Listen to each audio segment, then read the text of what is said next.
हम लोग previous day बात किए थे कि A1 के अंदर 5 एरिया है। हम लोग सबसे पहले स्टार्ट कर रहे हैं ऑपरेशंस मैनेजमेंट।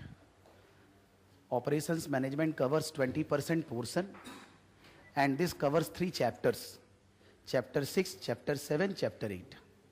तो अपने मोटा मोटी 3 क्लास में इसको कवर करेंगे। आज पहला चैप्टर पूरा कंप्लीट नहीं होएगा बिकॉज थोड़ा सा टाइम लगेगा, फिर जब रिदम आ जाएगा तो तीनों 3 क्लास में हो जाएगा। मतलब बेसिकली 13 है, उसमें से 1 चैप्टर वर्ब है, तो 13 में से 12 चैप्टर हुआ। आप ऐसा मान के चलिए अप्रॉक्सीमेटली 15 क्लास में सारा खत्म होएगा, 15 क्लासेस। और फिर लास्ट में 15 क्लास के बाद 2-3 क्लास पेपर्स करेंगे, जो पास्ट टर्म्स में पेपर्स आया वो सॉल्व करेंगे, ठीक है। तो it will take approximately 18 classes. 18 classes means weekly अगर एक बार पढ़ रहे हैं इट विल टेक 18 वीक्स, और एक क्वार्टर में अपने पास प्रॉपरली टाइम है, जैसे कि अपने 3 महीना में कंप्लीट कर पाए, ठीक है ना।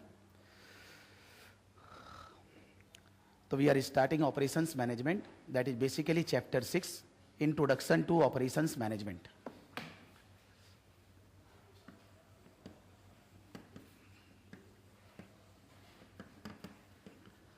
Introduction to operations management.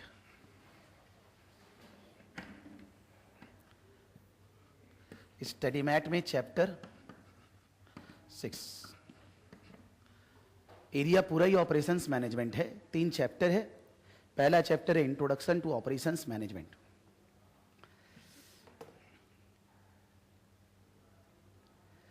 Mainly तीनों चैप्टर का फोकस कहां है। सपोज कोई ऑर्गेनाइजेशन है, they are producing manufacturing goods and then selling, so they are conducting different types of activities। Raw material खरीदना, सप्लायर का सिलेक्शन करना, सप्लायर का सिलेक्शन करने के टाइम पे ये जज करना कि कौन सा सप्लायर समय पे मटेरियल सप्लाई करेगा, प्रॉपर क्वालिटी का मटेरियल सप्लाई करेगा, हमको समय पे सामान देगा, गड़बड़ नहीं करेगा, पैसा सही लेगा, ये सप्लायर का सिलेक्शन करना। सप्लायर ने रॉ मटेरियल दे दिया, लेकिन रॉ मटेरियल हम लोग जहाँ रखेंगे वहाँ पर प्रॉपर मैनेजमेंट, कि हमको प्रॉपर स्टॉक रखना होगा, प्रोडक्शन करने के लिए रॉ मटेरियल का कमी नहीं हो जाए। When I want to do production I should have proper quantity of raw material. Raw material पड़े पड़े खराब ना हो जाए, उसका प्रॉपर मैनेजमेंट। एम्प्लॉय को प्रॉपर ट्रेनिंग, दैट इज जहाँ पर रॉ मटेरियल रखा रहेगा उसका मैनेजमेंट। फिर वो रॉ मटेरियल को यूज करेंगे प्रोडक्शन करने में। तो जब प्रोडक्शन करने में रॉ मटेरियल यूज करेंगे तो जहां प्रोडक्शन हो रहा है वहां रॉ मटेरियल वेस्टेज ना हो, स्टाफ को ट्रेनिंग देना, मशीन ब्रेकडाउन ना हो, properly production activity carry on हो। उतना ही प्रोडक्शन करें जितना जरूरत है, उतना ही रिसोर्सेस लगाएं जितना आउटपुट जरूरत है। फिर प्रोडक्शन करने के बाद गुड्स को, फिनिश गुड्स को स्टोर करना, अकॉर्डिंग टू डिमांड उतना ही स्टॉक करें। फिनिश गुड्स को प्रॉपरली मेंटेन करना, फिनिश गुड्स को कस्टमर को बेचना है। तो उसके लिए we have to do marketing. किस तरह से मार्केटिंग करेंगे। मान लो कोई प्रोडक्ट का मार्केटिंग कोई हीरो वगैरह से करा रहे हैं, प्लेयर से करा रहे हैं, टीवी में ऐड आ रहे हैं, how the we will manage market our product so that customer come to know कि ऑर्गेनाइजेशन ये प्रोडक्ट बेचती है। जब मार्केटिंग करेंगे तो प्रोडक्ट की डिमांड आएगी, तो अपने प्रोडक्ट बेचेंगे। बेचने के बाद कस्टमर की कंप्लेन हो सकती है, ही वांट टू रिटर्न और he has some problem which we have to rectify, यानी कि आफ्टर सेल सर्विस। तो एक ऑर्गेनाइजेशन रॉ मटेरियल खरीद कर फिनिश गुड्स कस्टमर को बेचती है और उसके बाद अगर उसको प्रॉब्लम होती है उसको दूर करती है। इसमें ये सारे जो ऑपरेशंस हैं, purchasing, production, then distribution, marketing, after sale service, ये सभी कोई करते हैं। चाहे कोई किताब बना के बेचता होगा, चाहे कोई कैलकुलेटर बेचता होगा, चाहे कोई गाड़ी बनाता होगा, कोई भी चीज, computer, laptop, anything, every organisation is doing this. लेकिन हर एक इंडस्ट्री में तो बहुत सारे प्लेयर्स हैं। आज अगर अपने एग्जाम्पल लेंगे, मान लो कोई लैपटॉप वगैरह कंपनी, तो HCL है, विप्रो है, बहुत सारा कंपनी है। हर एक इंडस्ट्री के अंदर वही काम कर रहे हैं बहुत सारी कंपनी, लेकिन हर कंपनी बराबर नहीं है।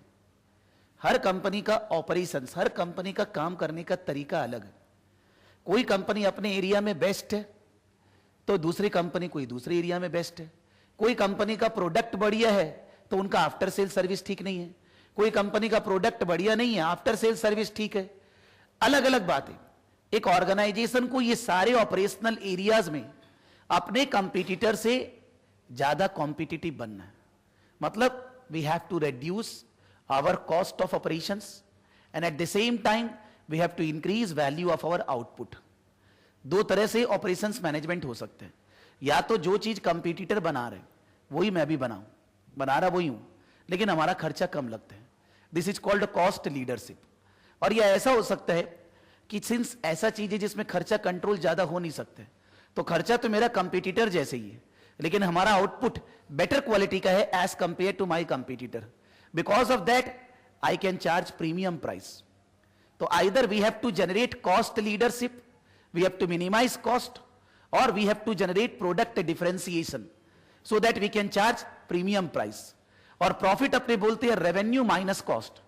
तो या तो अपने को कॉस्ट को कम करना है, कॉस्ट लीडरशिप लाना है, या अपने को रेवेन्यू को मैक्सिमाइज करना है by product differentiation, by improving the quality of the product.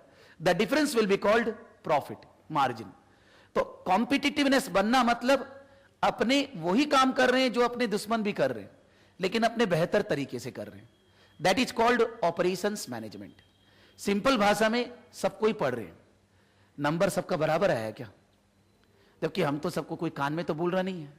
I am saying the same thing to everybody but still marks will be different. Why? There is some technique which an student is applying to get more marks. हर आदमी का कोई सबको ही same काम कर रहे हैं फिर भी मार्क्स अलग अलग आते हैं. इसको भी तो एक टाइप का ऑपरेशन मैनेजमेंट ही बोलेंगे कि आपका काम करने का तरीका. तो हर ऑर्गेनाइजेशन आज के वर्ल्ड में इतना टेक्नोलॉजिकल एडवांसमेंट है. जहां तक बात करें एसेट्स की, एसेट्स अपने पास चार तरह के होते हैं. Physical assets, land, building, plant, machinery. Second, human beings, staff, managers. कि अगर कोई ऑर्गेनाइजेशन में बढ़िया स्टाफ है, अगर एसेट्स थोड़ा खराब क्वालिटी का भी है, बेटर रिटर्न हो पाएगा. लेकिन अगर एसेट्स अच्छा है और अपने पास स्टाफ बढ़िया नहीं है, ह्यूमन मैनेजमेंट प्रॉपर नहीं है, तो अच्छा एसेट्स होने के बाद भी अपने नहीं कमा पाएंगे. फाइनेंशियल मैनेजमेंट, फाइनेंशियल रिसोर्सेस, अगर अपने कोई काम करना है तो अपने पास फंड्स वगैरह का प्रॉब्लम नहीं होना चाहिए. या तो अपने शेयर वगैरह इशू कर पाएं, या लोन ले पाएं, या डेट डिवेंचर्स वगैरह इशू कर पाएं. अपने पास ऑलवेज बिजनेस में कैश फ्लो अराइज होता है जिसको अपने बिजनेस में यूज कर सकते हैं. That is called financial arrangement. और चौथा, name and fame, intangible assets. अगर कोई कंपनी का मार्केट में गुडविल है, ट्रेडमार्क है, पेटेंट है, तो उसके बेसिस पे भी उसको फायदा होता है. तो एक ऑर्गेनाइजेशन के पास चार टाइप के रिसोर्सेस होते हैं. Physical, land, building, plant, machinery. Human resource, staff, managers and all that. Finance, that is अगर आपको कोई भी काम करना हो, फंड्स आपके पास प्रॉपरली अवेलेबल हो. और चौथा, intangibles. Intangible means goodwill, patent, trademark, copyrights, all these aspects, brand and all that. अगर ये चारों चीज आपके पास है, इसका मतलब ये नहीं है कि आप ज्यादा कमाएंगे, बिकॉज एसेट्स बहुत लोगों के पास है. काम करने का तरीका क्या है, कैसे अपने वर्क परफॉर्म करते हैं.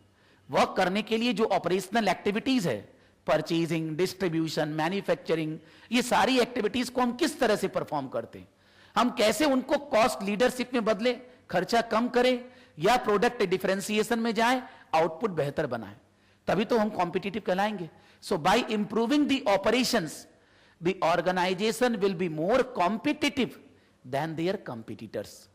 तो चैप्टर या पूरा तीनों चैप्टर ये समझाना चाह रहे हैं कि ऑपरेशंस मैनेजमेंट क्या होता है, ऑपरेशंस मैनेजमेंट के एलिमेंट्स क्या क्या हैं, ऑपरेशंस को इंप्रूव करने की क्या टेक्निक्स हो सकती है, ऑपरेशंस को कैसे इंप्रूव करते हैं, ऑपरेशनल जब परफॉर्म करते हैं ऑपरेशंस तो उसके अंदर क्या क्या एरियाज है जिन पे ध्यान देना पड़ता है. अगर हम लोग उनको इंप्रूव करेंगे तो we will gain cost leadership और प्रोडक्ट डिफरेंशिएशन एडवांटेज. ये चैप्टर इंट्रोडक्शन दे रहे हैं कि what is operation management, how it can be mingled with all the activities of the organisation, how by operational management an organization will be more competitive than its competitors, and what is involved in operations management. अब पूरा तीनों chapter से अगर 20 marks का आएगा तो कहीं ना कहीं तो आएगा ही. कुछ एरिया है जो 25 नंबर के लिए इंपॉर्टेंट है, कुछ एरियाज है जो मल्टीपल चॉइस और 5 मार्क्स वाला क्वेश्चन के लिए इंपॉर्टेंट है. तो जब हम लोग पढ़ते रहेंगे हम वहां लिखाते रहेगा कि ये एरिया ये लोग जनरली मल्टीपल चॉइस में पूछते हैं, ये 25 मार्क्स में पूछते हैं. गारंटी नहीं है, वो अपने पास्ट एक्सपीरियंस, मान लो 2010 से एग्जाम हो रहे 14 तक 8-9 बार, हर बार 4 बार एग्जाम होता है रीसीट लेकर, तो उतना टर्म्स का पेपर को एनालाइज करेंगे तो व्हाट दे हैव फोकस्ड, तो उसके बेस करके हम लोग सोच सकते हैं कि वो लोग आगे भी वैसा ही देंगे, और this time is the last time, तो they will definitely follow the system जो चल रहा है। तो इसलिए जहां जहां पढ़ते जाएंगे वहां फोकस करते जाएंगे। जब एक चैप्टर पढ़ लेंगे, मान लो ये चैप्टर राउंड अबाउट 30-40 पेजेस का है, हमने पढ़ लिया, लास्ट में क्वेश्चंस दिए हुए हैं, वो क्वेश्चंस को हम लोग ध्यान देंगे कि हमको पढ़ने के बाद क्वेश्चन का आंसर फ्रेम कर पा रहे हैं क्या। मल्टीपल चॉइस है तो उसमें मल्टीपल चॉइस में हम सही चॉइस कर पा रहे हैं क्या। अगर कोई 25 नंबर का क्वेश्चन है तो हम क्या लिखेगा। जब भी 25 मार्क्स का क्वेश्चन का आंसर उनका पढ़ेंगे, आपको लगेगा ये लोग जो लिखा वो लिखना बहुत मुश्किल है, ये जनरली फीलिंग आएगा, बिकॉज वो लोग को लिखने के लिए 45 मिनट्स नहीं दिया गया था आंसर। अगर एग्जाम हुआ तो वो लोग का आंसर कब आया, 2 महीना बाद, तो 2 महीना हम लोग को मिलता, हम लोग उनसे भी अच्छा लिख देते। प्लस उनको लिखने के लिए सारा किताब खोलना अलाउड था, अपने को खोलना अलाउड है क्या। हम ये नहीं बोल रहे कि हम लोग को वैसा लिखना नहीं है, इच्छा वही है, बट डोंट गेट कॉम्प्लेक्स कि whatever they have written हम इतना कैसे लिखेगा, वो कोई भी नहीं लिख सकता है। Given the exam time you can not right 40, और उनका एग्जामिनर कमेंट भी है, बहुत सारा क्वेश्चन का आंसर लिखने के टाइम पे नीचे लिखा हुआ है, we don't expect that the student will be writing this answer, खुद ही लिख रहे हैं कि हम ये एक्सपेक्ट नहीं कर रहे हैं कि आप ये आंसर लिखेंगे। The answer is given in such a manner so that we can revise you the whole syllabus by the answer. हम लोग अपना आंसर के थ्रू आपको सिलेबस को रिवाइज करवाना चाह रहे हैं, इसलिए हमने उतना डिटेलिंग करके लिखा है। तो कोई कोई आंसर तो वो लोग बहुत ज्यादा लिख दिए, उतना तो एग्जाम में अगर अपने देख के भी लिखे ना तो भी नहीं लिख पाएंगे। तो उस तरह से नहीं सोचना है कि उनका आंसर पढ़ के अपने कॉम्प्लेक्स खाएंगे। अपने को एटलीस्ट इतना ध्यान रहना चाहिए कि इस क्वेश्चन में जो बोला मेरे को पॉइंट्स ध्यान में थे क्या, हम उनको मोटा मोटी लिख पाता कि नहीं। जो कि मैंने पिछले दिन बोला कि whenever you are writing an answer you should be at least showing 50% accuracy, तो पास तो होना ही है। जितना और हाई लेवल एक्यूरेसी लाएंगे और ज्यादा नंबर आएंगे, बट 25 नंबर का क्वेश्चन पढ़ के कॉम्प्लेक्स मत लेना, ठीक है। ये पहले से ही बोल रहे हैं, बिकॉज आपको लगेगा बहुत हाई फाई लिख दिया, बट वो हाई फाई उनका टाइम बहुत था। हम लोग को भी बोले, हम बोले कोई दिन 2 दिन में लिख के लाना, तो आप पूरा एकदम रिसर्च वगैरह करके, वो तो एक प्रोजेक्ट हो गया ना, that is a different thing all together. Exam time पे 10 मिनट में आंसर लिखना और 3 महीना में धीरे धीरे करके एक लाइन लिखना, वो तो अलग बात है। तो इसलिए वो लोग का आंसर वो सोच के नहीं है कि आप एग्जाम में एग्जैक्टली लिख पाएंगे, आपको चैप्टर को रिवाइज कराया जा रहा है, वो सोच के आंसर दिया गया। एक बार चैप्टर खोलेंगे, पेज 181, नहीं है बुक तो किसी के साथ आ जाइए, साथ में मिल जाओ, ये तो तकलीफ होएगा, बिकॉज इसमें बुक चाहिएगा हर दिन। आ जाओ तुम लोग, इधर आ जाओ, एक एक चेयर पे आ जाओ, एक एक जन लग जाओ साथ में, बिकॉज बुक में मार्क भी कराएगा ना, यहां पर इस लाइन को अंडरलाइन करिए, कुछ हम लोग शॉर्ट नोट्स लिखेंगे, वैसे पढ़ना है। दिस इज थ्योरी, तो थ्योरी को अपने को इस तरह से समझना है कि हम बुक खोले बगैर समझ पाए, लिख पाए, हमको तो ये डेवलप करना है। और यहां से स्किल डेवलप करना है जो कि मैनेजमेंट लेवल, स्ट्रैटेजिक लेवल सब जगह काम आएगा। स्ट्रैटेजिक लेवल में भी स्टडी मैट है, पढ़ते हैं, लेकिन आधा से ज्यादा बात मन से बिल्टअप करके लिखना पड़ता है, यहां तो कम है ऐसा। हम लोग कभी जब नेक्स्ट ईयर पेपर होगा integrated case study management level में, उसमें बुक पढ़ेंगे, लेकिन आधा बात मन से लिखना पड़ता है, डेवलप करना पड़ता है अपने स्किल को कि हम क्या लिखेंगे यहां पर। Because they think that when you will do the course you will say कि मेरे पास सीमा की डिग्री है, बहुत अच्छी बात है भाई, लेकिन जब आप काम करेंगे तो आपको ऑर्गेनाइजेशन को तो हेल्प करना होगा, आपको उसका पैसा बचाना होगा, उसकी इनकम बढ़ानी होगी, तब तो आपको पैसा मिलेगा। तो जो डिसीजंस, जो प्रॉब्लम्स ऑर्गेनाइजेशन फेस करती है, वो प्रॉब्लम आपको एग्जाम में दी जाएगी। आपको ऐसा सोचना होगा आप जॉब कर रहे हैं, you are facing this problem while performing your duties, so how you resolve this problem, what decision you will take, वो तरह का कोर्स है। इट्स नॉट दैट कि क्वेश्चन आंसर लिख दी हो गया। द इंटीग्रेटेड केस स्टडी का मतलब है कि you are facing a problem when you are performing your duties, that problem को आप कैसे सॉल्व करोगे, क्या डिसीजन लोगे, वैसा। तो इट इज बेसिकली बुक के साथ साथ थोड़ा स्किल डेवलपमेंट, अपने आप को थोड़ा सोचना। और प्लस एडवाइस है, घर पे एटलीस्ट 1 घंटा न्यूज वगैरह सुनिए। न्यूज़पेपर वगैरह पढ़ते हैं तो अच्छा नहीं लगता होगा, कौन पढ़े वो सब, लेकिन हर चैनल में तो 24 घंटा न्यूज आते रहते हैं। कोई भी एक चैनल, कोई भी एक टाइम पे आपको दिन में जब भी अच्छा लगे, half an hour at least news सुनिए, क्या चल रहा है क्या नहीं चल रहा है, योर माइंड विल ब्रॉड, तो आपको आगे फायदा होगा। अभी तो ऑपरेशनल लेवल में तो डायरेक्ट कोरिलेशन नहीं है, लेकिन जितना आगे बढ़ेंगे उतना लगेगा कि मेरे को जनरल नॉलेज बहुत चाहिए। तो जितना अपने न्यूज वगैरह सुनेंगे, ग्लोबली क्या चल रहा है, उसको अपने और अच्छे से लिख पाएंगे। वो लोग का एफएम मैगजीन आता है, सबके पास मेल आता है हर महीना, वो एफएम मैगजीन के अंदर कुछ पॉइंट पढ़िए, ये सब चीज एग्जाम से 100 को रिलेशन नहीं है, लेकिन ये लाइफ भर काम आएगा। जो भी चीज है, जब भी आपको मन नहीं लग रहा है, थोड़ा देर वो खोल के बैठ गए, कहीं पर किसी का वेट कर रहे हैं, कोई नहीं है, आपने खोल के बैठ गए, लैपटॉप अपना हर समय हाथ में रखिए। पढ़ने का तरीका मतलब किताब नहीं, लैपटॉप, उसके अंदर जो भी चीज है, लैपटॉप पे भी बहुत सारा न्यूज वगैरह आते ही रहते हैं, गूगल सर्च करेंगे, कुछ ना कुछ अपना टाइम प्रोडक्टिव में यूटिलाइज करना है, कि कोर्स के अलावा भी अपना ब्रेन डेवलप करें। बिकॉज ये सब चीज में वो सब आएगा कि जो ऑपरेशंस मैनेजमेंट, आज ऑपरेशंस हेड होता है कोई भी कंपनी का, बड़ा बड़ा कंपनी है जिसका 500 करोड़ 1000 करोड़ का टर्नओवर है, ऑपरेशनल मैनेजर को 2-2 करोड़ रुपया मिलता है साल का। एक एरिया 3 टॉपिक पढ़ रहे हैं, वो कोई मैनेज करते हैं, they are getting a remuneration of 2 crore rupees, बहुत सारे हैं। कल ही एक जन मेरे को फोन किए थे, उनका कोई रिलेटिव होगा, ही वांट टू डू सीमा, तो बोला हमको सीमा के बारे में बताइए। I am doing job for last 20 years, I am managing a company having turnover of 1000 crore, explain me why my son my relative will be doing Seema and all that. तो हम एक बात बोल रहे हैं कि समझाना पड़ेगा ना आदमी को, आप ये थोड़ी ना बोलेंगे हमको तो बुक का क्वेश्चन आता है। तो पढ़ने के टाइम पे थोड़ा सा फोकस, जब पढ़ रहे हैं, एग्जाम आएगा एग्जाम फोकस कर लेंगे, अभी एक बार जनरल नॉलेज का फोकस करना है कि क्या चीज पढ़ रहे हैं उसके ऊपर फोकस दें, क्या होता है। उसलिए मैंने इंट्रोडक्शन दिया व्हाट इज ऑपरेशंस मैनेजमेंट, कि हर ऑर्गेनाइजेशन, मेरे यहां भी ऑपरेशंस है, हमारे यहां कोई स्टूडेंट आया, उसको इनरोलमेंट करना है, उसको पूछना है, तो स्टाफ को उसको जवाब देना है, कब बैच चालू होगा, एक ऑपरेशंस हुआ। उसने अगर चेक से या कैश से पेमेंट किया तो उसका पेमेंट को रिकॉर्ड करना, अकाउंटिंग एंट्रीज करना। तीसरा ऑपरेशंस हुआ कि जो स्टूडेंट आए उनको हम लोग को स्टडी मैट देना, उनका कोर्स को कंप्लीट करना, उनको एग्जाम के लिए प्रॉपर वे में तैयार करना। चौथा हुआ कि हम लोग चाहें कि सक्सेस रेट बढ़े, जो भी एग्जाम दे वो लोग पास ना, माने 100% पास हो। पांचवा, जो भी पढ़ने आए सबको एग्जाम में बैठे, बिकॉज अगर एग्जाम नहीं भी दे रहा, इट्स कॉल्ड फेलियर ओनली। या तो मेरे कारण या आपके कारण, कोई भी कारण से आप बोलेंगे मैंने तो दिया ही नहीं तो फेल तो और ज्यादा है, आप तो मैदान में लड़ने ही नहीं गए, तो लड़ना तो पड़ेगा। इसलिए अगर एग्जाम नहीं भी दिए, वो भी एक फेलियर इंस्टीट्यूट का और स्टूडेंट का है, तो हम लोग को वो सब ऑपरेशन इंप्रूव करना है। If I will improve that, obviously student will come, obviously revenue will come, सीधा तो उसी पे डिपेंडेंट है। हर काम आपके ऑपरेशनल एक्टिविटी पे डिपेंडेंट है। पहले operations management was dealing with only manufacturing organisation, but later on it is applicable to a service industry also, and my organization is a service industry. We are not producing product, we are delivering services.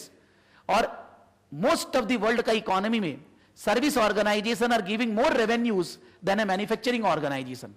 जितना भी developed countries वगैरह है, वहां services से GDP ज्यादा growth होता है as compare to manufacturing activity.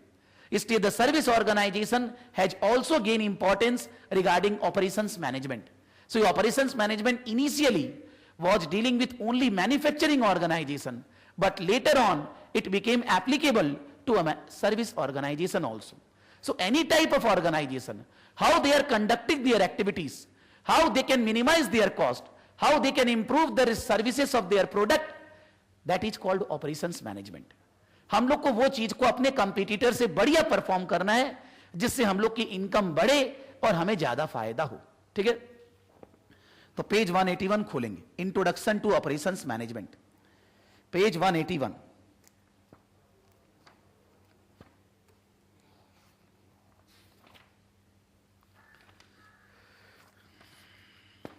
पहले एक बार पेज 181 में चैप्टर का इंट्रोडक्शन में बताया कि हम लोग क्या कवर करने वाले हैं।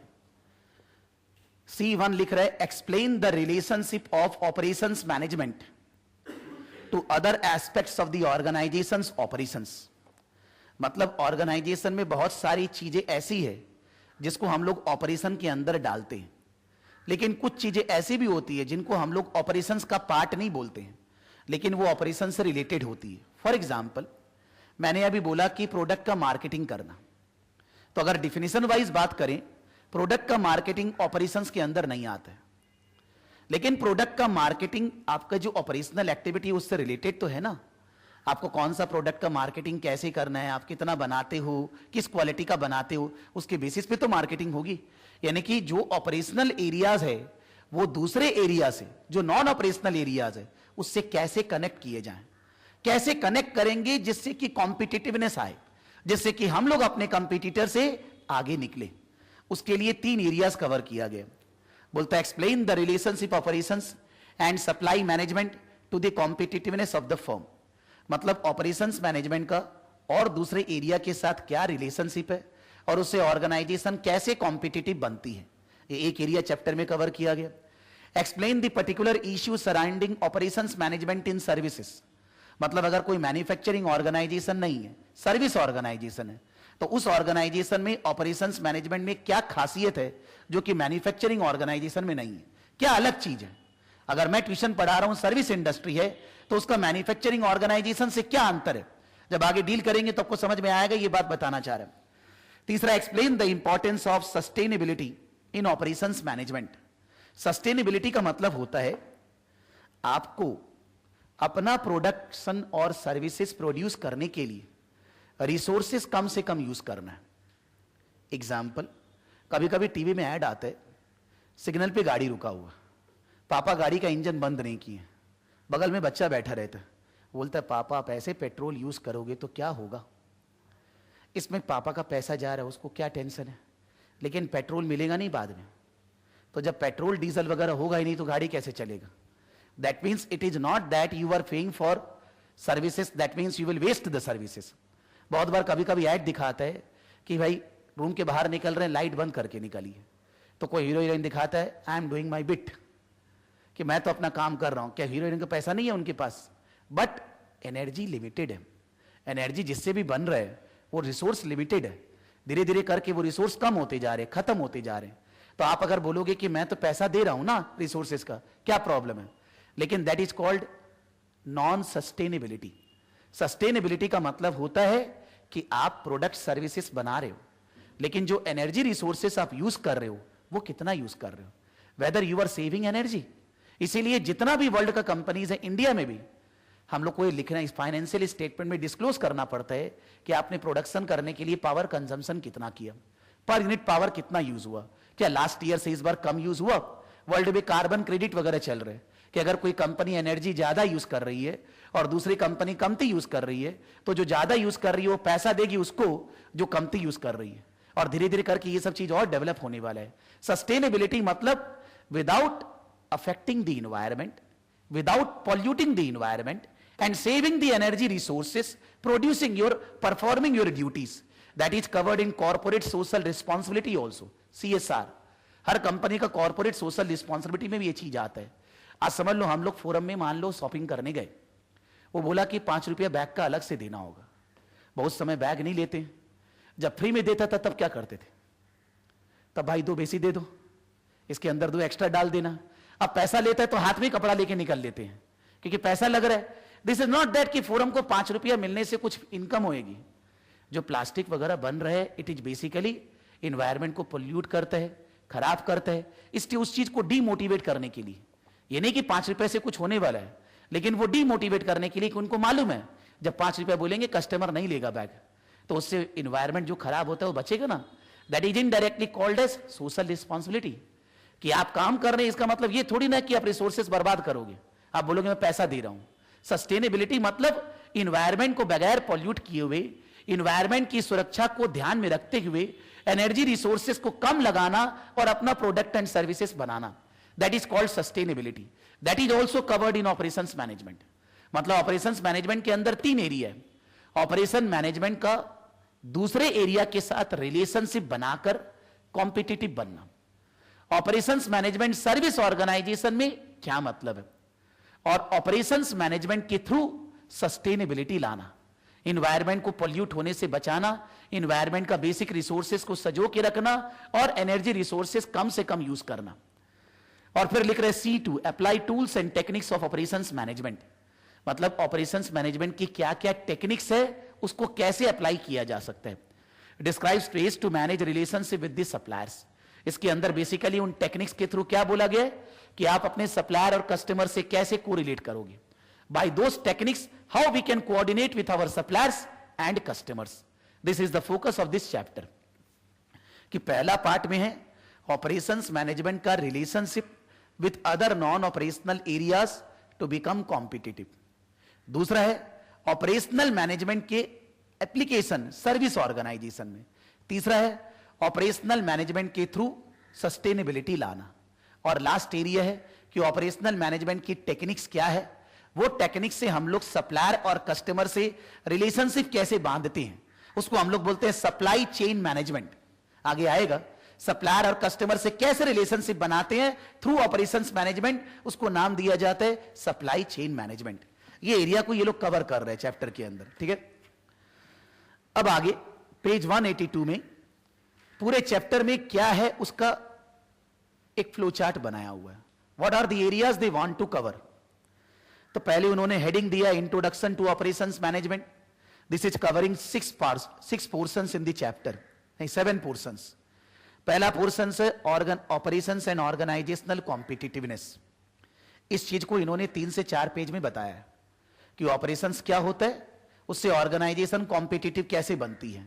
इस चीज को उन्होंने थोड़ा बहुत ऑपरेशन को एक्सप्लेन किया है, क्या चीज ऑपरेशन होता है, और कुछ इकोनॉमिक्स के बारे में बोला गया है कि इकोनॉमिक्स लोगों ने इस चीज को कैसे एनालाइज किया है। This is given in 3-4 pages. Then है the 4 V's of the operations. 4 V's of the operations मतलब हर ऑर्गेनाइजेशन का ऑपरेशन, हर इंडस्ट्री का दूसरे इंडस्ट्री से अलग है। तो बोलता है क्या क्या चीज उसको अलग करती है, वो 4 पार्ट्स में बोला गया कि there are 4 areas which differentiate one industry operation with the other industry and they are named as 4 V's। 4 V's के बारे में क्वेश्चन 5 नंबर का और मल्टीपल चॉइस आता है, 25 नंबर का क्वेश्चन नहीं आता, लेकिन बहुत इंपॉर्टेंट एग्जाम में बहुत फ्रीक्वेंसी से देता। आगे बात करेंगे हम, तो ऐसे ही बात कर दिखाएगा, हम भूलेगा। फिर उसके बाद है distinctive features of service organisation. इससे रिलेटेड 5 नंबर का क्वेश्चन बहुत ज्यादा फ्रीक्वेंसी में आते हैं कि जो सर्विस इंडस्ट्री है उसका ऑपरेशंस मैनेजमेंट एक मैन्युफैक्चरिंग ऑर्गेनाइजेशन से कैसे अलग है। थोड़ा सा ही लिखा हुआ, आधा पेज ही लिखा हुआ है, तो उसका 25 नंबर का क्वेश्चन बन भी नहीं सकता है। It's a 5 marks question, very important question came in exam. फिर system used in operations management. Systems use मतलब सिस्टम या टेक्निक, क्या क्या तरह का सिस्टम ऑपरेशंस मैनेजमेंट में यूज होता है। उसके अंदर 3-4 थ्योरी लिखा हुआ है, MRP1 material requirement planning, manufacturing requirement planning, MRP2, ERP नाम सुने होंगे, SAP और Oracle कंपनीज है जो सॉफ्टवेयर वगैरह बनाती है जिससे कंपनी का रिसोर्सेस बेस्ट वे में यूटिलाइज हो, तो उस पोर्शन को लिखा गया है सिस्टम्स। फिर उसके बाद है मैनेजिंग ऑपरेशनल कैपेबिलिटी, मतलब आपको अपनी ऑपरेशनल कैपेबिलिटी को इंप्रूव करना है। आप में काबिलियत है कि अब सीमा में all India all world top ला सकते हैं, तो कैसे लाएंगे। That is through JIT, total quality management, कुछ 2-3 एरिया डाला है। मेन फोकस है JIT, just in time inventory. फिर उसके बाद है इंपॉर्टेंस ऑफ सस्टेनेबिलिटी। यहां पर एनवायरमेंट वगैरह के बारे में लिखा है कि आप रिसोर्सेस कम यूज करिए, एनवायरमेंट को बचाइए। छोटा सा ही एरिया है, 5 मार्क्स के लिए इंपॉर्टेंट होता है। और प्रोसेस डिजाइन। प्रोसेस डिजाइन मतलब आप अपना पूरे काम को कैसे डिजाइन करोगे जिससे कि आपको कॉस्ट लीडरशिप, कॉस्ट कम लगे या प्रोडक्ट डिफरेंशिएशन मिले। हम लोग बात कर रहे हैं पहला portion organisation, operations and organisation competitiveness. मैंने बोला कि ये 4-5 पेज कवर करते हैं। पहला पैराग्राफ में लिखा हुआ है जैसे कोई भी कंट्री होता है, अब ज्यादातर लोग अगर गांव में रहते हैं, टाउन का पॉपुलेशन कम है, धीरे धीरे करके लोग क्या शिफ्ट करते हैं, धीरे धीरे करके लोग शहरों में आने लगते हैं और गांव वगैरह शहर बन जाता है। इंडिया में भी ये सब चल ही रहा है। धीरे धीरे town are being developed more, peoples are transferring from there to town, और गांव वगैरह भी शहर बन रहे हैं।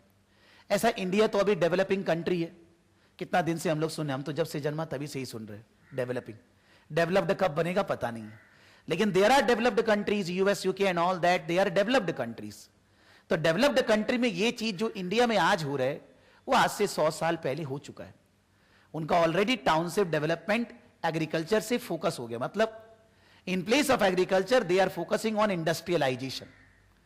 तो when economy shift from agriculture to industrialisation, then in that case the importance of operations management comes, कि आप इंडस्ट्री में कॉम्पिटिटिव कैसे बनोगे, आपका खर्चा कम कैसे लगेगा, आप जो जो एक्टिविटीज परफॉर्म करते हो उन सबको एक साथ कैसे मिक्स करोगे, दैट इज कॉल्ड इंडस्ट्रियलाइजेशन। और इंडस्ट्रियलाइजेशन में यह ध्यान दिया गया, लोगों ने ऐसा समझा कि operations management is most important aspect. If we perform our operations efficiently, economically, then we will be competitive than our competitors. इसलिए ऑपरेशंस मैनेजमेंट समझा गया। तो जो वर्ल्ड ने ऑलरेडी एक्सपीरियंस कर लिया है वो इंडिया एक्सपीरियंस कर रहे हैं कि इंडिया में टाउनशिप डेवलपमेंट बहुत दिनों से ही हो रहा है, लेकिन ये चीज वर्ल्ड में ऑलरेडी एक्सपीरियंस हो गया। From 18 19 centuries and all that. तो वहां पर इस जब एरिया अराइज हुआ तो कोई ना कोई को तो ज्यादा बुद्धि होगा ना, तो वो लोग अपना बात बोले कि कैसे हम लोग ऑपरेशंस मैनेजमेंट को मैनेज करके ज्यादा कॉम्पिटिटिव बन सकते हैं। यानी कि पहला पैराग्राफ कोई एग्जाम से रेलेवेंट नहीं है, खाली आपको टॉपिक को आगे बढ़ाने के लिए एक इंट्रोडक्शन दिया है कि ऑपरेशंस मैनेजमेंट का काम आता कहां है। जब इकोनॉमी एग्रीकल्चर से इंडस्ट्रियल में बदलती है, जब इंडस्ट्रियलाइजेशन होता है, तो हर ऑर्गेनाइजेशन ये सोचती है कि उसका खर्चा कम लगे, बेटर वे में प्रोडक्ट बने, हम अपने कंपटीटर से आगे जाएं, तो ऑर्गेनाइजेशंस को ऑपरेशंस को इफिशिएंटली परफॉर्म करना पड़ता है। तो एक एरिया ही डेवलप हो गया जिसको नाम दिया गया operations management. That is introduction of the chapter, what is operations management. फिर उन्होंने नीचे लिखा है डिफिनीशन। डिफिनीशन के अंदर 3 डिफिनीशन उन्होंने दिया है, एक ऑपरेशन, दूसरा ऑपरेशंस मैनेजमेंट, तीसरा operations strategy. Operations management, operations strategy. Generally definitions exam में मल्टीपल चॉइस में पूछता है, यानी कि यहां से अगर बात करिए तो ये जो तीनों डिफिनीशन है, you have to concentrate for multiple choice कि ऑपरेशंस के अंदर क्या है, ऑपरेशनल मैनेजमेंट मतलब क्या है, और ऑपरेशंस स्ट्रैटेजी मतलब क्या है। ऑपरेशंस मतलब है इनपुट को आउटपुट में बदलना। ऑपरेशंस का मतलब हुआ transformation of input into output. उस लाइन को अंडरलाइन कर दीजिए, transformation of inputs to outputs. Operations define किया गया है, इनपुट को आउटपुट में बदलते हैं, उसको हम ऑपरेशन बोलते हैं। तो उसमें 3 parts involve, input, process, output. Input मतलब मटेरियल, लेबर एंड कैपिटल। आप मटेरियल लगाए, लेबर लगाए, प्लांट मशीनरी वगैरह को कैपिटल बोल दिया गया। जैसे हम लोग पढ़ते थे ना लैंड, लेबर, कैपिटल, वैसे इनका बोलने का मतलब है इनपुट मतलब हो गया material, labour and capital. Capital के अंदर प्लांट मशीनरी ये सब आ गया। इन सबको लगा के, ये आपका इनपुट है, इन सबको लगा के आपने रॉ मटेरियल का प्रोसेसिंग किया। कहां पर? प्रोडक्शन डिपार्टमेंट में। तो वो प्रोसेसिंग बन गया इनपुट का प्रोसेसिंग, और उससे क्या मिला? Output, products and services. ये चीज पहले जनरली लोग केवल मैन्युफैक्चरिंग ऑर्गेनाइजेशन के लिए रेलेवेंट बोलते थे, लेकिन अभी ये चीज एप्लीकेबल है सर्विस ऑर्गेनाइजेशन के लिए भी। मान लीजिए मेरे इंडस्ट्री में इनपुट क्या है, हमारे यहां स्टाफ है, लेबर, मटेरियल स्टडी मैट जो मैंने अपना देता हूं, या समझ लीजिए इंस्टीट्यूट का मैट, और इनका प्रोसेसिंग करने हम लोग बैठे ही हैं, प्रोडक्शन हो रहा है, और उसके बाद आउटपुट क्या निकलेगा? सीमा पास। ये तो हो रहा है बने। Maybe we are not producing, कोई गुड्स नहीं बना रहे, लेकिन सर्विस इंडस्ट्री भी तो काम तो कर रही है ना। तो इसलिए ये चीज पहले मैन्युफैक्चरिंग ऑर्गेनाइजेशन के लिए केवल था, अब सर्विस ऑर्गेनाइजेशन के लिए भी ऐसा ही बात बोलते हैं। इसलिए उन्होंने दोनों को इस डिफिनेशन में कवर किया है कि इनपुट को आउटपुट में बदलने को हम लोग ऑपरेशंस बोलते हैं। इनपुट मतलब material, labour and capital. Process मतलब प्रोडक्शन डिपार्टमेंट में रॉ मटेरियल को फिनिश गुड्स में कन्वर्ट करना, और आउटपुट मतलब प्रोडक्ट्स और सर्विसेज बना के डिलीवर करना, बनाना, प्रोडक्ट्स एंड सर्विसेज प्रोड्यूस करना। इनपुट से आउटपुट बदलने में बीच में क्या आता है? प्रोसेसेस। फिर लिख रहा है operations management.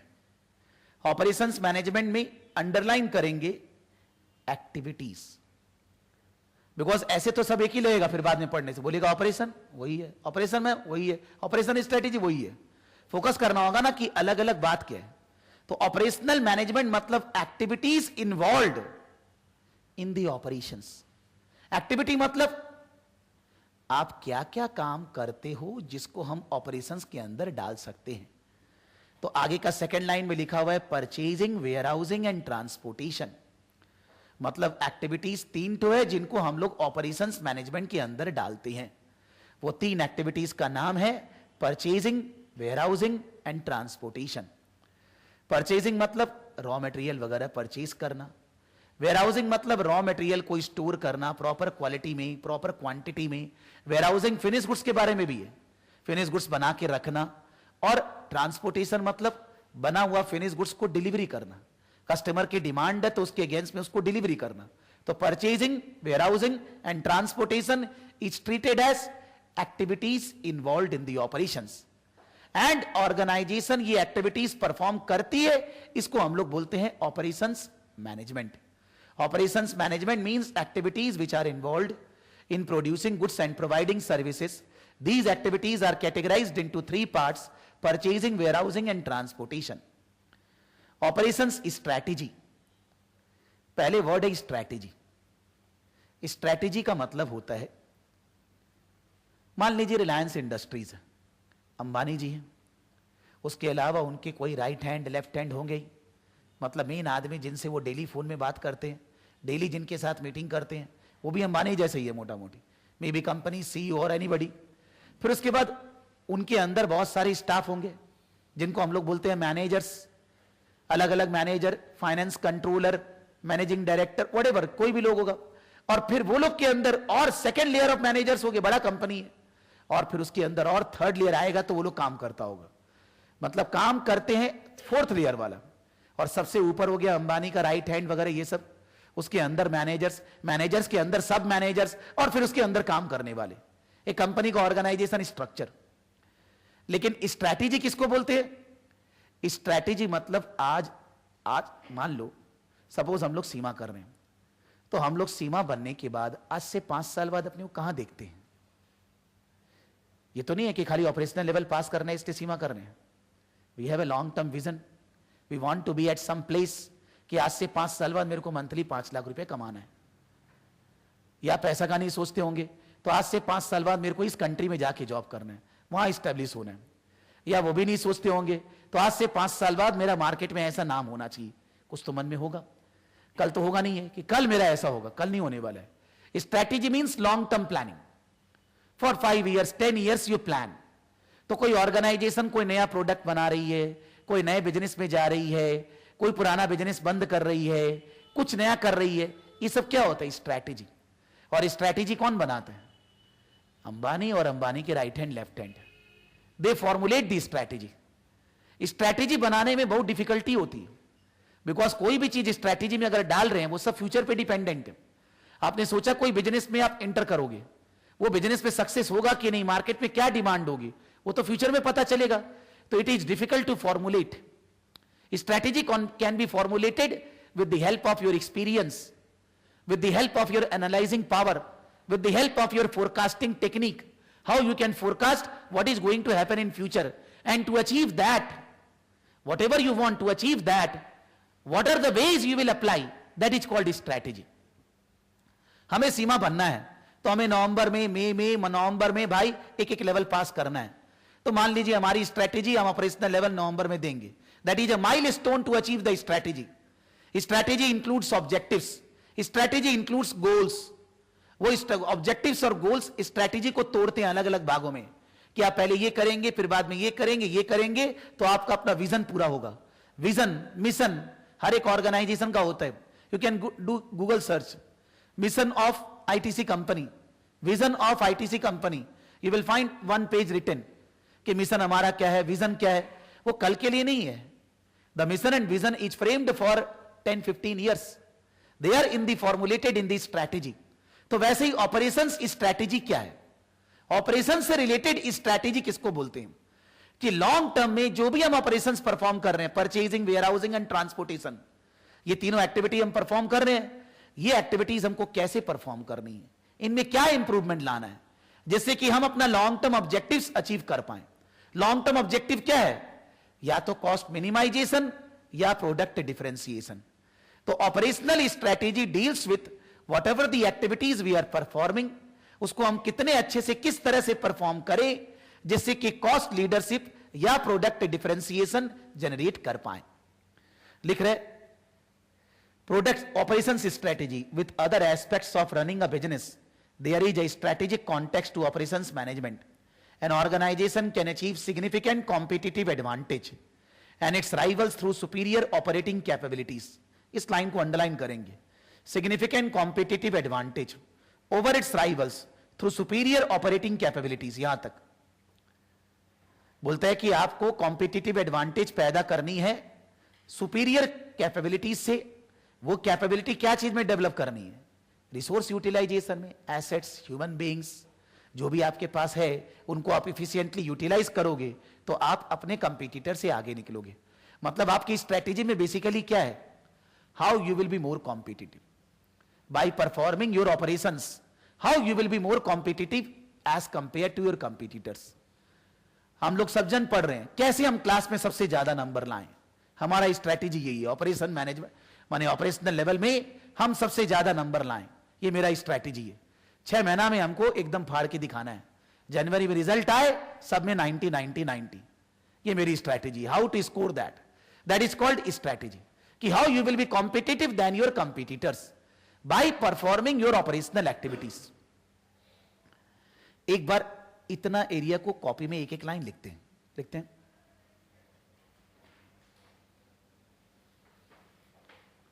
Point number 1,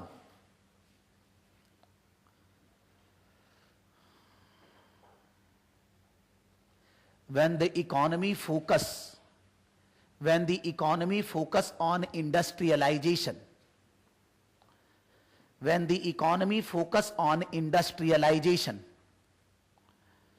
when the economy focus on industrialization,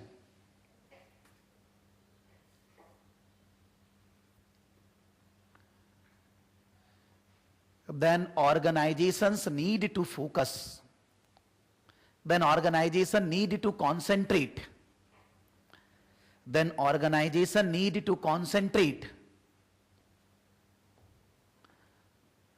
on its operational activities. Organization need to concentrate on its operational activities.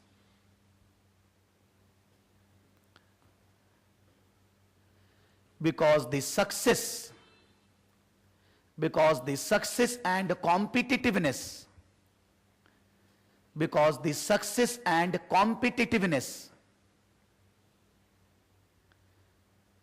depends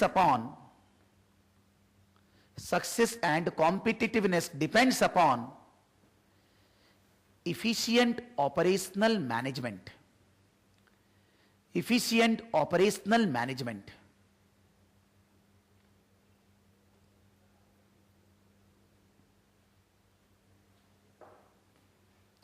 Point number 2, every organization has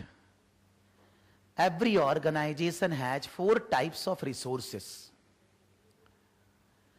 Every organization has 4 types of resources. Point number A, physical assets. Point number A, physical assets, bracket में plant and machinery, land etcetera, land building plant machinery, land building plant machinery. और ये physical assets पैदा करना किसी के लिए कोई problem नहीं है। हाँ, पैसा चाहिए वो अलग बात है, लेकिन अगर आपके पास पैसा है तो जगह, जमीन, प्लांट, मशीनरी आपको सब मिलेगा। तो इससे आप बोलेंगे आप ज्यादा कमा लेंगे, कुछ नहीं है ऐसा। आपको उसको यूटिलाइज करना है प्रॉपरली। फिजिकल एसेट्स होना काफी नहीं है, फिजिकल एसेट्स का प्रॉपर यूटिलाइजेशन होना काफी है। Point number B, human assets. Human assets bracket में स्टाफ एंड मैनेजर्स, ब्रैकेट में स्टाफ एंड मैनेजर्स।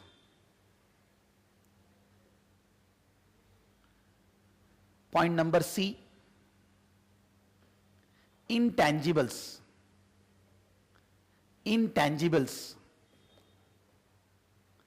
ब्रैकेट में brand, patent, trademark, copyrights, brand, patent, trademark, copyrights etcetera. And point number D, financial. Point number D, financial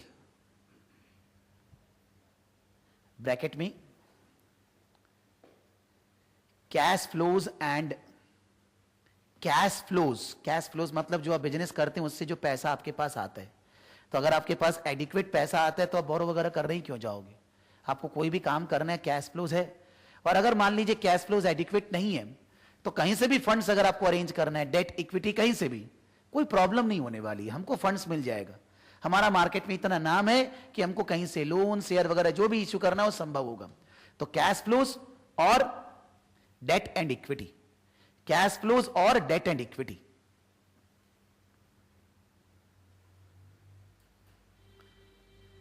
इसी point में नीचे, it is not essential that if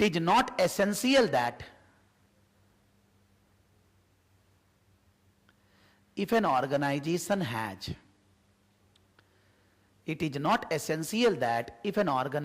has all these resources, it is not essential that if an organization has all these resources, then the organization will be competitive. Then the organization will be competitive or successful. Then the organization will be competitive or successful. मतलब आपके पास ये चारों है, इसका मतलब ये जरूरी नहीं है कि आप सक्सेस पा लेंगे, कॉम्पिटिटिव बन जाएंगे. To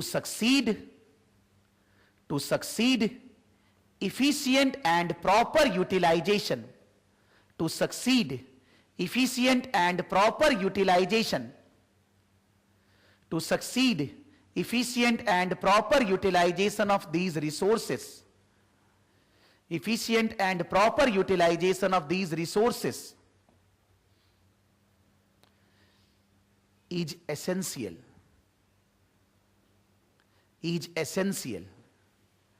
and this is called operations management. Is essential, and this is called operations management. मतलब बेसिकली दो पॉइंट में हम लोग बात किए हैं कि ऑपरेशन मैनेजमेंट क्या होता है. ऑपरेशन मैनेजमेंट मतलब कोई बोलेगा मैं कंपनी में ऑपरेशनल एरिया में हूं, तो वो क्या करते हैं ये समझ में आ रहा है कि what he is doing, what is responsibility in the. सारे ऑपरेशंस को वो नहीं देखते हैं. ऑपरेशन के अंदर तो बहुत सारी चीजें आ रही है ना, लेकिन ऑपरेशंस बोलने से मन में ये समझ में आएगा.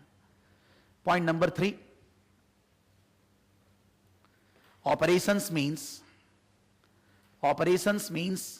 transformation of input to output. Operations means transformation of input to output.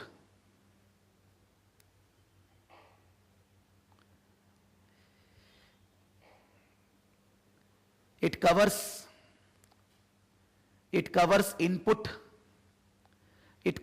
input, bracket में material, labour and capital. It covers input bracket में material, labour and capital, bracket closed, comma. Process bracket में transformation of input to output in production department, bracket में transformation of input to output in production department, bracket closed, and output bracket में production of goods and services, and output bracket में production of goods and services, bracket close, full stop.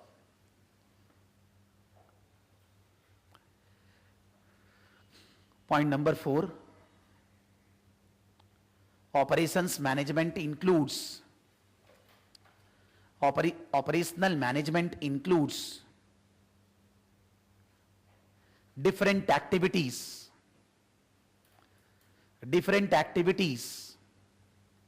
required to produce goods and services. Different activities required to produce goods and services. Different activities required to produce goods and services. These includes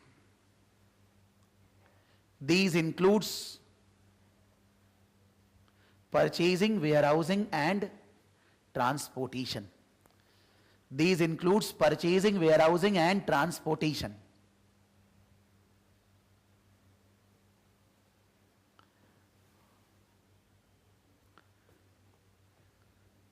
point number 5 या 6 जो भी, operational strategy deals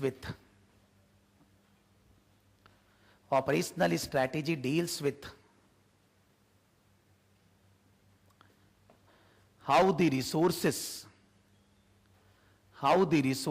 available with the organization,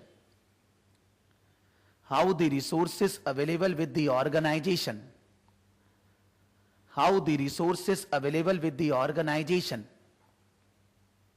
should be utilized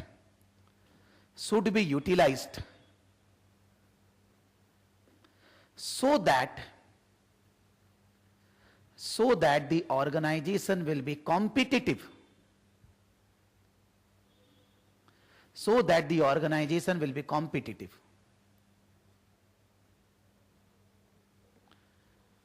bracket में all this area is important for multiple choice. जितना अभी तक लिखी है ये सारा all this area is important for multiple choice, MCQ के लिए इंपॉर्टेंट है. इससे कोई 5 नंबर या वैसा क्वेश्चन नहीं मिलेगा. अभी जब आगे जब पूरा चैप्टर पढ़ लेंगे तो दिखेगा भी इनसे रिलेटेड मल्टीपल चॉइस ही पूछा होगा, MCQ के लिए इंपॉर्टेंट है. आगे है वर्ल्ड क्लास मैन्युफैक्चरिंग और फिर नीचे मिंजबर्ग और टेलर 2 जन का नाम लिखा हुआ है. ये सारा पोर्शन है 5 नंबर के लिए इंपॉर्टेंट. वर्ल्ड क्लास मैन्युफैक्चरिंग, मिंटबर्ग और आगे जो एक और लिखा हुआ है, आगे जब जाएंगे तो 3 जन का नाम लिखा हुआ है, वो सब है 5 नंबर के लिए. तो इनको डील करते हैं. वर्ल्ड क्लास मैन्युफैक्चरिंग पूरी फोकस करता है कस्टमर पे. मतलब अगर आप कस्टमर को सेटिस्फाई कर पा रहे हैं, दैट मीन्स आप वर्ल्ड क्लास मैन्युफैक्चरिंग फॉलो कर रहे हैं. If your customer are fully satisfied, that means the organisation has achieved world class manufacturing. Basically it covers quality, lead time, flexibility, customer satisfaction. Second line को अंडरलाइन करेंगे. Quality, lead time, flexibility and customer satisfaction. मतलब आपका quality बढ़िया होना चाहिए. Lead time माने हर जगह समय का बर्बादी को कम करना. समय का बर्बादी मतलब आपने रॉ मटेरियल का ऑर्डर दिया, सप्लायर पहुंचा ही रहा है, ऐसा सप्लायर से मत लीजिए, जल्दी सामान दे. रॉ मटेरियल आया, यूज ही नहीं हो रहा है, 15-20, 1 महीना, 2 महीना, 3 महीना पड़ा है, क्यों मंगाए थे? मत करिए. WIP आप गुड्स बनाए हैं, वर्क इन प्रोग्रेस, वो फिनिश गुड्स बन ही नहीं रहे, वो प्रोसेस में ही है. फिनिश गुड्स बना के रखे, बिक्री नहीं होता है. सब जगह लीड टाइम का मतलब जो समय आप वेस्ट कर रहे हैं उस समय को कम करना है. लीड टाइम का वेस्टेज को कम करना है. तो अगर आप लीड टाइम का वेस्टेज को कम करोगे, खर्चा बचेगा, कॉस्ट कॉम्पिटिटिव होगे. तो अगर आपको कॉस्ट कॉम्पिटिटिव होना है, कॉस्ट कम लगाना है, तो लीड टाइम को रिड्यूस करना होगा. और अगर कॉस्ट कम होगा तो प्रोडक्ट भी तो कम दाम में बेच पाएंगे, या अगर उसी दाम में बेचेंगे तो फायदा ज्यादा होगा. तो इसलिए कॉस्ट कम करना है थ्रू लीड टाइम. फ्लेक्सिबिलिटी मतलब आपका सिस्टम ऐसा होना चाहिए कुछ भी चेंजेस को कभी भी इंकॉर्पोरेट कर पाए. मान लीजिए कस्टमर ने कोई रिक्वेस्ट किया कि हमारा ऐसा कर दीजिए, तो हम लोग उसको बोलेंगे भाई अभी नहीं हो सकता है. इसका मतलब उसको डिससेटिस्फाई कर रहे हैं ना. तो your operation system should be such that it should be as much flexible as possible. You want to incorporate any changes, it can be done any time. And customer satisfaction. World class manufacturing focus on generally 4 areas: quality, lead time, flexibility, customer satisfaction. The core features are a strong customer focus, a flexible approach to responding to customer needs. पहला बोल रहे हैं कि हम कुछ भी कर रहे हैं, हम कस्टमर को ध्यान में रख के ही कर रहे हैं. कस्टमर को कौन सा प्रोडक्ट चाहिए, कौन सी सर्विस चाहिए, कैसा चाहिए, क्या दाम में चाहिए, उसका ध्यान रख रहे हैं. दूसरा, flexible according to customer. Customer को कोई भी चेंजेस करना है, हम उस चेंज को इंकॉर्पोरेट कर पाए. तो अगर आप कस्टमर को फोकस करोगे और फ्लेक्सिबल होगे अकॉर्डिंग टू कस्टमर रिक्वायरमेंट, तो आपके मैन्युफैक्चरिंग सिस्टम को बोला जाएगा वर्ल्ड क्लास मैन्युफैक्चरिंग. ये वर्ल्ड क्लास मैन्युफैक्चरिंग के अंदर बहुत सारी टेक्निक्स आती है. धीरे धीरे आगे टॉपिक जब बढ़ेगा तो पढ़ेंगे. Total quality management, just in time inventory, 5S model, Japanese company लोग का है, जापानीज ऑर्गन है, 5S मॉडल. देन लीन मैन्युफैक्चरिंग, अलग अलग टाइप का, इस टॉपिक में नहीं है, नेक्स्ट टॉपिक में आएगा. उसको हम लोग बोलते हैं world class manufacturing. World class manufacturing मतलब सही क्वालिटी, लीड टाइम कम, flexible, customer satisfaction. The core features are, customer को फोकस करके कुछ भी करना है और फ्लेक्सिबल होना है according to customer requirement, that is called world class manufacturing. 5 number का क्वेश्चन आता है, बहुत बार आया हुआ एग्जाम में, लिखना इतना ही है और बन ही नहीं सकते।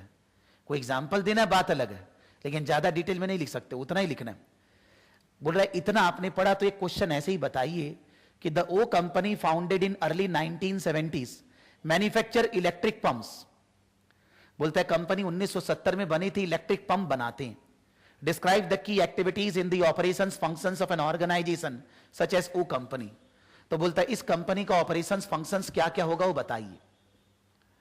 बोलता है एक कंपनी है 1970 में फाउंडेशन हुआ था, पंप बनाते हैं, वो पंप बनाने में क्या क्या ऑपरेशन फंक्शंस परफॉर्म करते होंगे वो बताइए। तो हम लोग ऊपर बात किए कि ऑपरेशंस के अंदर क्या क्या आता है, एक्टिविटीज क्या क्या है, एक्टिविटीज या फंक्शंस क्या क्या है, परचेजिंग, वेयरहाउसिंग एंड ट्रांसपोर्टेशन। तो मान लीजिए एक हमने फंक्शन लिखा परचेजिंग ऑफ मटेरियल, फंक्शन या एक्टिविटी।